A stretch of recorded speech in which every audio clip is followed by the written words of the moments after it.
Assembly کے اندر ruling party کا ایک ڈرامہ چل رہا ہے اور اس کے علاوہ جو ٹیولپ گارڈن میں ہم نے دیکھا یہ شرمناک ہے، خاص کر جو اس ملک کے مسلمان ہیں جن کے اوپر اس وقت بی جے پی کا پورے تابع توڑ حملے ہو رہے ہیں.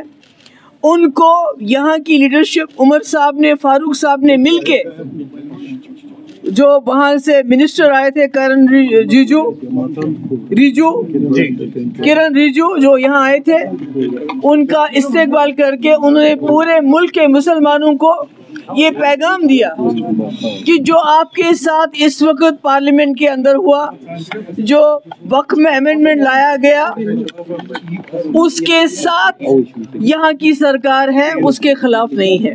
جس سے میں سمجھتی ہوں ہمارے ملک کے جو مسلمان ہیں ان کی ہمت آلریڈی جو ٹوٹ چکی ہے، جو ایلینیٹڈ فیل کرتے ہیں، جو مصیبت میں فیل کرتے ہیں، مجھے لگتا ہے ان کے لیے یہ بہت ہی برا پیغام تھا جو یہاں سے چلا گیا.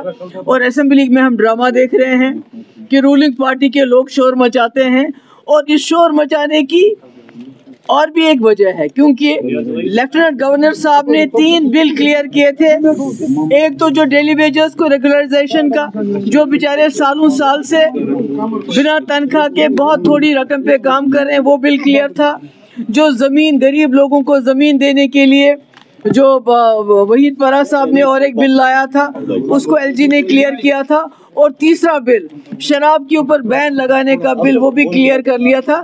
تو ان تینوں تمام بل سے بچنے کے لیے، ڈیلی ویجز کو ریگولرائز کرنا، غریبوں کو زمین دینا اور شراب پہ پابندی، ان بلز کے ساتھ اٹینشن ڈائیورٹ کرنے کے لیے اسمبلی میں ہنگامہ کیا گیا. اور یہ ہنگامہ اس لیے بھی کیا گیا تاکہ جس طرح سے استعمال کیا گیا کرن ریجو کا یہاں پر، جس نے یہ امینڈمنٹ بل لایا پارلیمنٹ میں، اور جس طرح فاروق صاحب اور عمر صاحب نے ان کا یہاں استقبال کیا، اس سے دھیان ہٹانے کے لیے اسمبلی میں پچھلے 3 دن سے تماشا ہو رہا تھا. اور آج ہمارے ساتھ یہاں ہمارے ایڈوکیٹ مجید صاحب ہیں جو سپریم کورٹ لائر ہیں.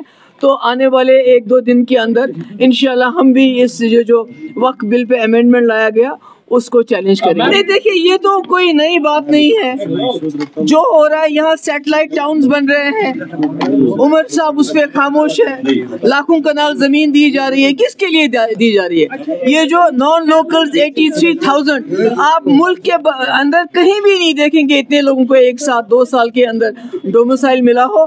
تو یہ جو سیٹلائٹ ٹاؤن شپس بن رہے ہیں، ڈومسائل دیا جا رہا ہے، یہ تو سارا ایجنڈا ہے جس کو عمر صاحب اب امپلیمنٹ کر رہے ہیں. Ma'am, Prime Minister said that we have brought this bill just to give social justice to Muslims, and also because of 13 amendments of the law when it was enacted has benefited land mafias because of the Waqf Act which was earlier there. How do you see the statement that whether it has really empowered Muslims socially? نہیں، مجھے you tell me why not the Muslims taken on board before bringing in this amendment? Nobody، کوئی مسلمان سب اس کی مخالفت کر رہے ہیں. Everybody except for National Conference اور ان کی لیڈرشپ سب اس کی مخالفت کر رہے ہیں. عمر صاحب نے مخالفت نہیں کی، فاروق صاحب نے مخالفت نہیں کی، پر ملک کے اندر تمام مسلمان اور یہاں تک کہ جو سیکولر جماعتیں ہیں سب اس کی مخالفت کر رہے ہیں. اگر یہ مسلمانوں کے حق میں ہوتا تو مسلمانوں کے مدگزاروں پہ اس وقت قبضہ کرنے کی کوشش نہیں. اس ڈرامہ کا کیا امپیکٹ پڑ سکتا ہے جب پارلیمنٹ میں ہو گیا؟ اس کا کوئی ویلیو ہے؟ دیکھیے عمر صاحب کو ان دنوں اسمبلی میں ہونا چاہیے تھا اور کھڑے ہو کے یہ بات کہنی چاہیے تھی، جسے تامل ناڈو میں سرکار نے کہا ہم امپلیمنٹ نہیں کریں گے، اسی طرح عمر صاحب کو بھی کہنا چاہیے تھا ہم اس کو یہاں امپلیمنٹ نہیں کریں گے.